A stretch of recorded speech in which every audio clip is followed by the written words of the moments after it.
അസ്സലാമു അലൈക്കും വറഹ്മത്തുള്ളാഹി വബറകാതുഹു. അൽഹംദുലില്ലാഹ് വസല്ലല്ലാഹു വസല്ലമ അലാ നബിയിന മുഹമ്മദിൻ വആലിഹി വസഹ്ബിഹി അജ്മഈൻ.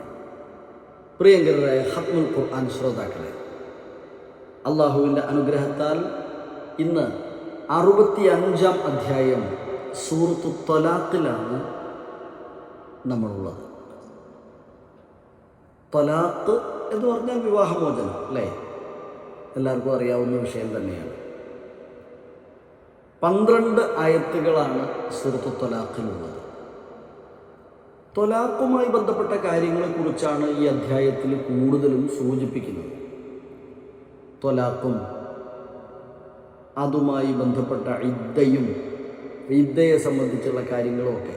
ഇദ്ദയൊക്കെ സമൂഹത്തിൽ ഒരുപാട് തെറ്റിദ്ധാരണകളുള്ള ഒരു കാര്യമാണ്. എത്ര നാളുകൾ ഇരിക്കണം എന്നത് മാത്രമല്ല, ഇദ്ദ ഇരിക്കുക എന്ന് പറഞ്ഞാൽ എന്താണ് എന്നത്.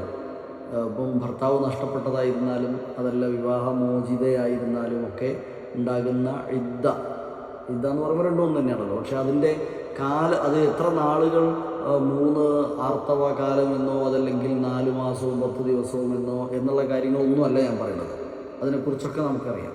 അപ്പോൾ ഒരു ചെറിയ കാര്യം സൂചിപ്പിക്കാനുള്ളത്, ഇദ്ദ ഇരിക്കുക എന്ന് പറഞ്ഞാൽ തൻ്റെ ഇണയെ നഷ്ടപ്പെട്ട അതല്ലെങ്കിൽ ആ ഒരു വിഷമം, ഇണ തന്നെ ഒഴിവാക്കിയ വിഷമം, അല്ലെങ്കിൽ ഇണയിൽ നിന്ന് മാറി നിൽക്കേണ്ടി വന്നതിൻ്റെ വിഷമം, ഇതൊക്കെ നേരിടുന്ന ഒരാളെ പിന്നെ തൻ്റെ ഉമ്മയോ അതല്ലെങ്കിൽ തൻ്റെ വീട്ടിലുള്ളവരോ തൻ്റെ അനിയനോ തൻ്റെ സ്വന്തം ജ്യേഷ്ഠനോ ഒന്നുപോലും അവരാരും കാണാൻ പറ്റാതെ, വീടിൻ്റെ കോലായി കാണാൻ പറ്റാതെ, വീടിൻ്റെ മുറ്റം കാണാൻ പറ്റാതെ ഒരു റൂമിനകത്തേക്കങ്ങ് അടച്ചിട്ട് ഒരു വെള്ള വസ്ത്രം തന്നെ ധരിക്കണം, വെള്ള വിരി കൊടുക്കണം, വെള്ള മറയുണ്ടായിരിക്കണം, എല്ലാറ്റിനും അതിനുള്ളിൽ ഒരു 4 മാസവും 10 ദിവസവും ഭർത്താവ് മരണപ്പെട്ട ഒരു സഹോദരി അങ്ങനെ നിൽക്കേണ്ടി വരിക എന്ന് പറയുമ്പോൾ എന്തൊരു സങ്കടപ്പെടുത്തലാണത് എന്നതിനെക്കുറിച്ച് ആലോചിക്കണം.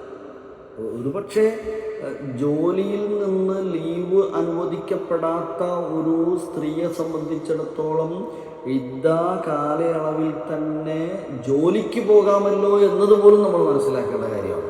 പക്ഷേ അതിൻ്റേതായ മാന്യത കീപ്പ് ചെയ്യുകയും അതേപോലെ ഭക്തിയും ഭദ്രതയുമൊക്കെ സൂക്ഷിച്ചുകൊണ്ടുള്ള കാര്യങ്ങളായിരിക്കണം എന്ന് പറഞ്ഞതിൻ്റെ അർത്ഥം. സ്വന്തം വീട്ടുമുറ്റത്തോ പിന്നെ ഒന്നും പോകാൻ പാടില്ല എന്നൊന്നും അത്രയങ്ങ് പ്രയാസപ്പെടുത്തുന്ന ഒരവസ്ഥയല്ല. ഇസ്ലാം വിശാലമാണ്. ഇതേക്കുറിച്ച് ഞാൻ അത്രേ സംസാരിക്കുന്നുള്ളൂ. വിശദമായി നമുക്കറിയാം. ഒരുപാട് സംസാരങ്ങൾ പല പണ്ഡിതന്മാരിൽ നിന്ന് നമ്മളത് കേട്ടിട്ടുള്ളതുമാണ്, എല്ലാവർക്കും അറിയാവുന്ന കാര്യമാണ്. എന്ന് വെച്ച് ഇദ്ദാന്ന് പറഞ്ഞാൽ തൻ്റെ മരണപ്പെട്ട തൻ്റെ ഭർത്താവിനെ കുറിച്ച്, ഇണയെക്കുറിച്ച് യാതൊരു ബോധവുമില്ലാതെ, ഒരു സങ്കടവുമില്ലാതെ ലാവിഷായി ജീവിക്കുന്ന, എന്തും ആവാം, ഒക്കെ മറന്നു പോകുന്നൊരവസ്ഥ. അവിടെ അങ്ങനെ ആവാനും പാടില്ല. ആഡംബരങ്ങൾ എപ്പോഴും പാടില്ല, ആർഭാടങ്ങൾ എപ്പോഴും പാടില്ല. എന്നാലും ചമയങ്ങൾ ഒഴിവാക്കുക, കൂടുതൽ സൗന്ദര്യവർദ്ധകമായ അവസ്ഥകളോ വേഷങ്ങളോ ഒഴിവാക്കുക. അങ്ങനെ ഒരു അനുഭാവം തൻ്റെ മനസ്സിൽ അതുമായി ബന്ധപ്പെട്ട ഒരു തഖ്വ, ഒരു ഭക്തി, ഒരു വിഷമം അത് നിലനിർത്തി പോകുക എന്നുള്ളതാണ്. ഞാൻ കൂടുതലായി സംസാരിക്കുന്നില്ല ആ വിഷയത്തിലേക്ക്. പക്ഷേ ഇതിൽ ചേർക്കേണ്ട മറ്റൊരു കാര്യം, ത്വലാഖുമായി ബന്ധപ്പെട്ട് പറഞ്ഞിടത്ത് നിങ്ങൾ നോക്കൂ, ചില പ്രയോഗങ്ങൾ ആയത്തിൽ പറയുന്ന അവസാന ഭാഗങ്ങളിലൊക്കെ കാണുന്ന ചില വാക്കുകൾ കാണാൻ പറ്റും. ഒന്ന്, വതിൽക ഹുദൂദുല്ലാഹ്, അള്ളാഹു ഓരോ പരിധി ഓരോന്നിനും വെക്കുകയാണ്, അത് നിങ്ങൾ ലംഘിക്കാൻ പാടില്ല എന്ന് 1-ാമത്തെ വചനത്തിൽ പറയുന്ന കാര്യമാണ്. അതേപോലെ 2-ാമത്തെ വചനത്തിൽ പറയുന്ന ഒരു കാര്യം, ദാലികുമുല്ലാഹു യുഅദു ബിഹി മൻ കാന യുഅ്മിനു ബില്ലാഹി വൽ യൗമിൽ ആഖിർ എന്ന് പറഞ്ഞിട്ട് അല്ലാഹു സുബ്ഹാനഹു വ തആല പറയാ, വമൻ യത്തഖില്ലാഹ യജ്അൽ ലഹു മഖ്റജ, ആരാണോ അള്ളാഹുവിനെ തഖ്വയോടുകൂടെ കാണുന്നത്, സൂക്ഷിക്കുന്നത്, അവൻ അള്ളാഹു ഒരു തുറവി നൽകുന്നുണ്ട്. ഈ വിഷയത്തിൽ, ഇപ്പോൾ പൊതുവായ ഏത് വിഷയത്തിലായിരുന്നാലും പ്രത്യേകിച്ച് ത്വലാഖുമായി ബന്ധപ്പെട്ടിടത്ത് പറയണം. അപ്പം നിങ്ങളുടെ ദാമ്പത്യത്തിലുള്ള ഈ ഒരു പ്രശ്നം, നിങ്ങൾ അള്ളാഹുവിൽ സൂക്ഷ്മതയുള്ളവരായി ജീവിക്കാൻ ഇരുപേരും ശ്രദ്ധിക്കൂ. യജ്അൽ ലഹു മഖ്റജ, അള്ളാഹു നിങ്ങൾക്കൊരു മഖ്റജ്, ഒരു തുറവി ഈ വിഷയത്തിൽ തരും. തുറവി എന്ന് പറഞ്ഞാൽ എല്ലാവർക്കും മനസ്സിലായി എന്ന് വിചാരിക്കുന്നു. തുറവി എന്ന് പറഞ്ഞാൽ ആ വിഷയം നിങ്ങൾക്ക് പ്രയാസങ്ങളൊക്കെ നീങ്ങിപ്പോകുന്ന ഒരു സാഹചര്യത്തെ അള്ളാഹു നൽകും. നിങ്ങൾ അള്ളാഹുവിൽ സൂക്ഷ്മതയോടുകൂടെ ജീവിക്കാൻ രണ്ടുപേരും ശ്രദ്ധിക്കൂ. നിങ്ങൾക്കിടയിലുള്ള പ്രശ്നങ്ങളൊക്കെ അവിടെ അങ്ങ് ഒഴിഞ്ഞു പോകും. അതേപോലെ തന്നെ അള്ളാഹു സുബ്ഹാനഹു വ തആലയിൽ തഖ്വയുള്ളവരെ സംബന്ധിച്ചിടത്തോളം അള്ളാഹു എല്ലാ വിഷയത്തിലും ഒരു തുറവി നൽകും.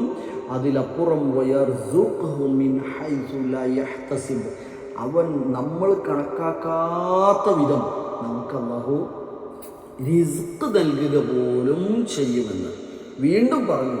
വമൻ യതവക്കൽ അലല്ലാഹ് ഫഹുവ ഹസ്ബുഹ്, അള്ളാഹുവിൽ ഭരമേൽപ്പിക്കൂ, അവൻ മതി. നിങ്ങൾക്കൊരു അള്ളാഹു പോരെ.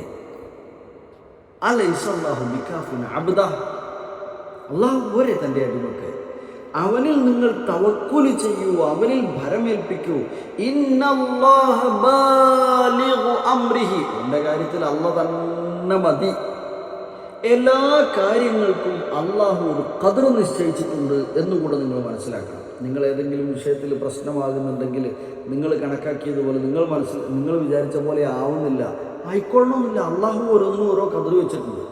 അതുമല്ല, നിങ്ങൾക്കൊരു പക്ഷേ ഇതിലപ്പുറം മറ്റെന്തെങ്കിലും ഉദ്ദേശിച്ചിട്ടുണ്ടാവും. അള്ളാഹു ഒരു ഖദർ വെച്ചിട്ടുണ്ട്. ഖദ് ജഅലല്ലാഹു ലികുല്ലി ശൈഇൻ ഖദ്റൻ, അള്ളാഹു എല്ലാ കാര്യങ്ങൾക്കും ഒരു ഖദർ നിശ്ചയിച്ചിട്ടുണ്ട്. മാത്രമല്ല, വീണ്ടും അടുത്ത വചനത്തിൽ 5-ാമത്തെ ആയത്തിലും അള്ളാഹു സുബ്ഹാനഹു വ തആല അവസാനം പറയാണ്. 4-ാമത്തെ ആയത്തിൽ വമൻ യത്തഖില്ലാഹ യജ്അൽ ലഹു മിൻ അംരിഹി യുസ്റാ, നിങ്ങൾ അള്ളാഹിനെ സൂക്ഷിക്കുക, അള്ളാഹു ഒരു എളുപ്പം കാണിച്ചു.